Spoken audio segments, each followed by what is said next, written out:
Hello. Sri Lanka और New Zealand का match था और मेरी दुआ कबूल हो गई। श्रीलंका मैच हार गया और हम लोग अब 95% ऑफिशियली नहीं लेकिन unofficially 95% we are out of this bloody tournament. और श्रीलंका को आज का मैच जीतना ज़रूरी इसलिए था क्योंकि वो रन रेट वाली बकवास। अब खैर क्वालिफिकेशन का एक ही सिनेरियो है कि न्यूजीलैंड अगला मैच हारे बुरी तरीके से और हम अगला मैच जीते बहुत अच्छे तरीके से। और मुझे तो अपना मैच मतलब बुरे तरीके से भी जीते हुए नज़र नहीं आ रहे जो हमारी टीम के पैड़े हालात हैं। लेकिन और ये इनसे होना भी नहीं है, ये औकात ही नहीं है, वो सोच ही नहीं है उस हद तक कि हम रन रेट को समझ के ये लोग कर सकें। खैर NR is too high and we are out, मेरा पहला पॉइंट था। बाकी आज का मैच जो था I think we had hyped up Sri Lanka too much क्योंकि उन्होंने ऑस्ट्रेलिया को हरा दिया था और दूसरा जी वो उनकी होस्ट कंट्री है, उनका होम है। हमने एनी हाइप दे दी थी और हमें इस चीज़ का और हम वैसे तो खैर हम पाकिस्तानी मनहूस ही इतने जिसको सपोर्ट करते हैं उसका पट्टा ही पै जाता है। लेकिन मैं इन जनरल बात कर रहा हूँ क्रिकेट फैंस ऑल ओवर कि we actually were thinking Zimbabwe और श्रीलंका जो है वो अच्छी क्रिकेट खेल रहे हैं क्योंकि दोनों ने ऑस्ट्रेलिया को हरा दिया। हालांकि जब जिम्बाब्वे ने ऑस्ट्रेलिया को हराया था तो हमें समझ आना चाहिए था कि श्रीलंका ने हरा के कुछ ऐसा नहीं किया। और हमें ये भी समझ आना चाहिए था कि हमने जिस ऑस्ट्रेलिया को भी 3-0 से हराया है हमने भी ऐसा कुछ नहीं किया। ऑस्ट्रेलिया की प्रायोरिटी ही नहीं लग रही थी साल कि वो वर्ल्ड कप खेलने या जीतने आए हैं। तो एम ही हम ये तीन मुल्क ऑस्ट्रेलिया खुश करके खुद दफ़ा हो गया और हम एम ही खुश। और हम अब तीनों ही मुल्क सुपर 8 में जलील हो रहे हैं। तो खैर अच्छा स्टार्ट था बाय द वे श्रीलंका का विद द बॉल। बहुत अर्ली विकेट्स निकालनी थी उन्होंने पावर प्ले के अंदर, लेकिन उसके बाद जो मिचेल सेंटनर ने कुट्टा है उनको पकड़ के चपेटें मारी हैं। उनको ईजिली रिस्ट्रिक्ट कर देना चाहिए था 140 की लाइन में, 140 से 50 के दरमियान। लेकिन pathetic performance at the end Sri Lanka. इतनी बाउंड्रीज मतलब वो तो डेली छक्कों में कर रहे थे ना न्यूजीलैंड वाले। और they went to a total, हालांकि टोटल इस पिच पे ये भी विनिंग नहीं था, ये वही पिच है। टोटल इस पिच पे भी तकरीबन 180 की लाइन वाला एक विनिंग टोटल होता। लेकिन भाई न्यूजीलैंड है वो, उनको पता है कि अगर हमसे बैटिंग अच्छी नहीं तो हम बॉलिंग अच्छी कर लेंगे और वही हुआ। उन्होंने पावर प्ले में लिटा लिया श्रीलंका को। और एक भी मोमेंट ऐसा नहीं था कि जहाँ पे लगाओगे श्रीलंका थोड़ा सा वापस आ गई गेम में या क्लोज करेगी, नहीं, थ्रू आउट वो लेटे रहे हैं और श्रीलंका वाले भी तेल लगा लगा के पेलते रहे हैं। और मैच सॉरी न्यूजीलैंड वाले, और मैच हो गया ख़त्म। अब इस टाइम कोई +3 का रन रेट है न्यूजीलैंड का और श्रीलंका का श्रीलंका इज़ आउट ऑब्वियसली। और श्रीलंका का सिर्फ एक ही चांस है कि अगर वो बहुत सारे रन से हमें हरा दे, और हम अहलियत रखते भी हैं हारने की इस तरह से, यू नेवर नो। लेकिन न्यूजीलैंड का अगला मैच हारना ज़रूरी है, ये दुआ पाकिस्तान भी करेगा और श्रीलंका भी करेगा अपने लिए। But it is obviously clear कि Pakistan and Sri Lanka are out of this cup. जैसे वो इंडिया वाले भी बाहर हो गए हैं अल्लाह के हुक्म से तकरीबन, उनका भी तकरीबन यही हाल है कि वो 25-30 करोड़ रन से हराएं जिम्बाब्वे को तो फिर कुछ बनेगा। तो दोनों भाई दोनों बरादर मुल्क जंगे करते रहते हैं हम, तो छोटी मोटी झड़पें करते रहते हैं। अब हम वर्ल्ड कप से बाहर हो गए हैं। क्रिकेटिंग नेशंस जहाँ पर सबसे ज़्यादा क्रिकेट देखी जाती है समझी जाती है, दोनों नेशंस आर आउट। उसके बाद एक दूसरा पॉइंट है which I actually want to address. एक वीडियो मैंने देखी है PTV, हमारा नेशनल टीवी, वहाँ पर बैठते हैं एक शो में Hafeez and Saqlain Mushtaq and some other cricketers as well, Umar Gul भी। और मुझे अगर वो वीडियो मिलेगी तो मैं ज़रूर लगा दूंगा, साथ अटैच कर दूंगा। दुनिया में की हुई है। नवाज को आप बॉलिंग ऑलराउंडर लेंगे या बैटिंग ऑलराउंडर? यार देखो, नहीं, मुझे सिर्फ आप ये बता दें कि वो बॉलिंग ऑलराउंडर या बैटिंग ऑलराउंडर। देखें अ बिट ऑफ बोथ है वो, आप ऐसा नहीं कह सकते कि वो खाली फर्स्ट प्रायोरिटी बॉलिंग क्या ऑलराउंडर। मेरा ख्याल है वो बैटिंग इक्वली गुड है। नहीं, फिर वो 5 पे पारी लेने ना, अगर वो बैट्समैन है तो 5 पे खेले। उसको 5 पे इन्होंने इस्तेमाल भी किया, कभी पास में मैंने भी करवाया उसको 5 पे। यानी आपको लगता है वो बैट्समैन है जो बॉलिंग करेगा? 5 पे मैंने भी उसको इस्तेमाल किया। फिर वो बैट्समैन है हु कैन बॉल। नहीं देखें, मैंने कहा ना कि मैंने उसको 5 पे भी इस्तेमाल किया, उसमें है पोटेंशियल कि वो बैटिंग कर लेता है। फर्स्ट प्रायोरिटी आपको उसने बैटिंग में पिछले 2-3 मैचेस जितवाए। मैं मान रहा हूं, मैं कह रहा हूं फर्स्ट प्रायोरिटी क्या होगी? देखिए जब आप होगी बैटिंग होगी, अगर आप बैटिंग से मैच जितवाएं और बॉलिंग से मैच जितवाएं, इसका मतलब ये यू आर इक्वली गुड। उसने बैटिंग से मैच जितवाया कि नहीं जितवाया? मैं अपने आप को ऑलराउंडर कहता हूं। मैंने पाकिस्तान के लिए खेला, मेरी सबसे पहले प्राइमरी जॉब मेरी बैटिंग थी। अगर मैं बैटिंग में कुछ नहीं कर रहा, मुझे मेरे 8 या 6 या 4 ओवर नहीं चाहिए। अच्छा, मेरे टीम के कप्तान मुझे ये कहते थे कि हफीज साहब आप अगर बैटिंग में अगर स्कोर नहीं करेंगे, आपके 4 ओवर T20 में, आपके 10 ओवर या 8 ओवर वनडे में हमें नहीं चाहिए। तो मेरी प्राइमरी जॉब मेरी बैटिंग है। इसी तरह नवाज की प्राइमरी जॉब उसकी बॉलिंग है, शादाब की प्राइमरी जॉब उसकी बॉलिंग है। अगर वो नहीं कर, साइम की प्राइमरी जॉब उसकी बैटिंग है। अगर वो नहीं कर रहे तो जो वो जिस काम के लिए लाए गए हैं, अगर अब ऑल्दो इस वीडियो के अंदर हफीज़ ने नाम तो नमाज का लेके पूछा उससे।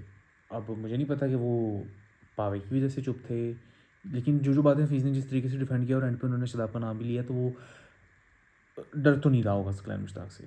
लेकिन जो डिफेंड सकलैन मुश्ताक जिस तरीके से कर रहा था, वो ही was defending more Shadab than Nawaz. नहीं मैंने कराया है, मैंने किया है, मैंने उसे ये करवाया, मैंने उसे किया है, क्योंकि दोनों ही घटिया क्रिकेट खेल रहे हैं। एंड एक चीज़ तो कन्फर्म है जो मैं बड़े दिनों से बोल रहा हूँ कि नवाज और शादाब की इकट्ठे जगह नहीं बनती टीम में। दोनों का काम लिटरली सेम है। और उस मुकाबले क्योंकि शादाब इंजर होकर बाहर हुआ था और नवाज आया था, और नवाज ने परफॉर्म किया है और नवाज परफॉर्म कर भी रहा है।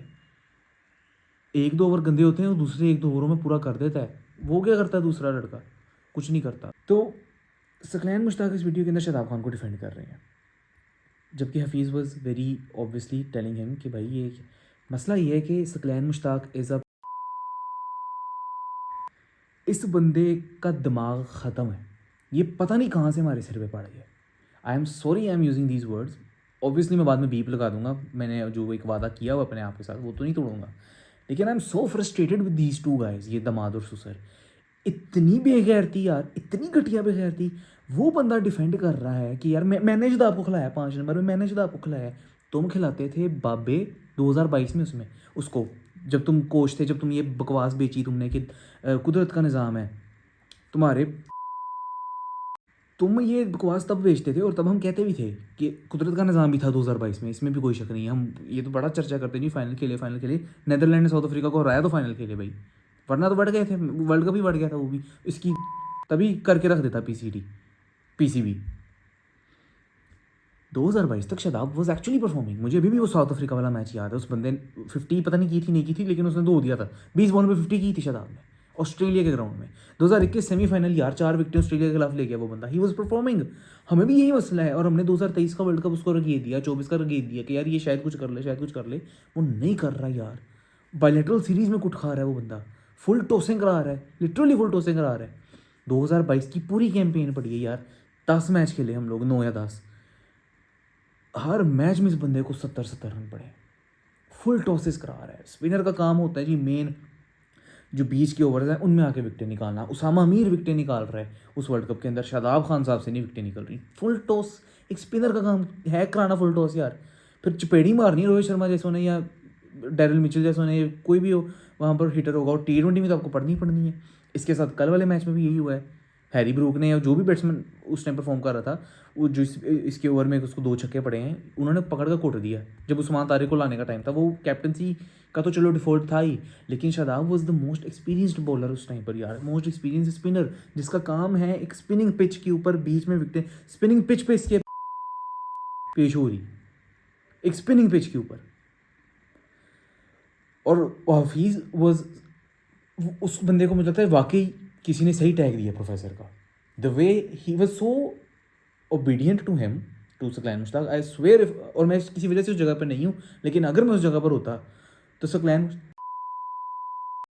थी। मैंने उस बंदे ने इतना क्लैरिटी के साथ डिफाइन कर दिया कि भाई एक ऑलराउंडर 2 तरह के होते हैं, बैटिंग ऑलराउंडर, बॉलिंग ऑलराउंडर, दोनों के प्रेफरेंसेस, उनका काम उनके टैग के साथ जुड़ा हुआ है। फ़हीम अशरफ एक बॉलिंग ऑलराउंडर है, आप अगर उससे बॉलिंग नहीं करवाते तो आगा जी।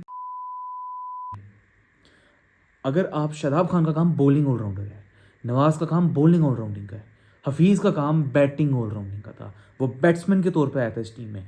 वो बंदा वाहिद बंदा मैंने देखा है, उसको कोई पोजीशन की लालच नहीं थी। उसने ओपनिंग की हमारी टीम के लिए, सेक्सी किस्म की है।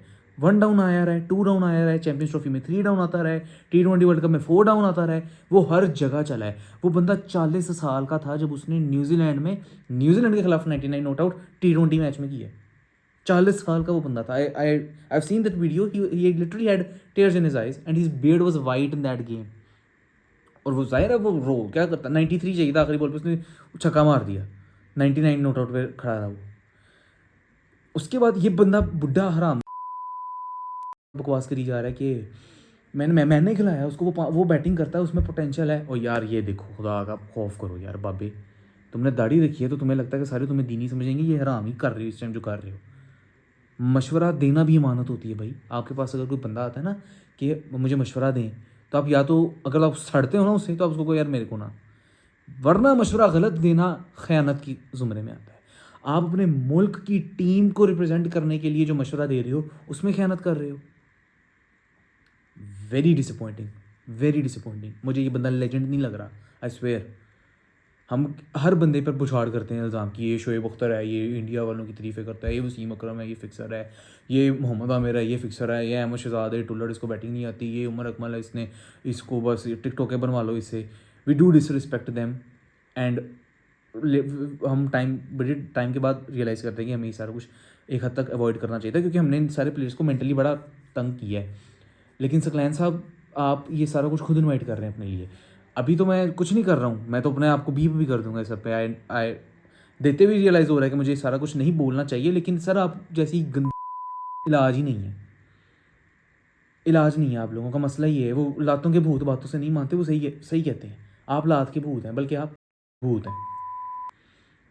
तो लिहाजा कोई माजरत नहीं, अगर आप इसको मेरे इस लहजे को आपके दिल पे लगता है तो आप इसको दिल पे ले लें, कहीं और लेने के लिए मैं कुछ और दे दूँगा।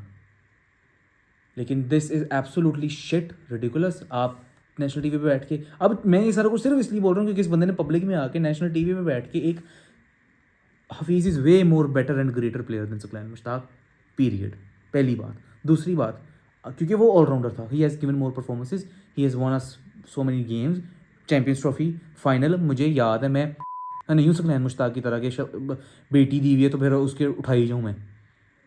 चैम्पियंस ट्रॉफी का फाइनल जितना रोल फ़खर जमान का था उतना ही हफीज़ का भी था। He had that quickest 50, I remember. नहीं हूँ मैं सकलैन मुश्ताक की तरह। तो लिहाजा आप लोग ये सारी हेट अपने लिए खुद इनवाइट कर रहे हैं, शादाब भी और सकलैन साहब भी।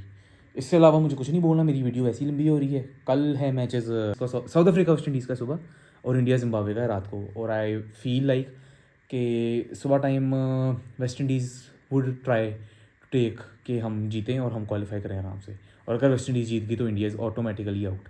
And if South Africa wins तो फिर इंडिया वुड भी ट्राइंग कि अब हम जिम्बाब्वे को ज़रा कुटें, चंगी तरह कुटें, या जो भी है बंदा। I don't know what is this, मैंने इस पर होमवर्क नहीं किया आज कल के मैच में। आज की वीडियो के लिए बस इतना ही, इंशाल्लाह कल मिलते हैं and I hope everyone is doing safe. Take care.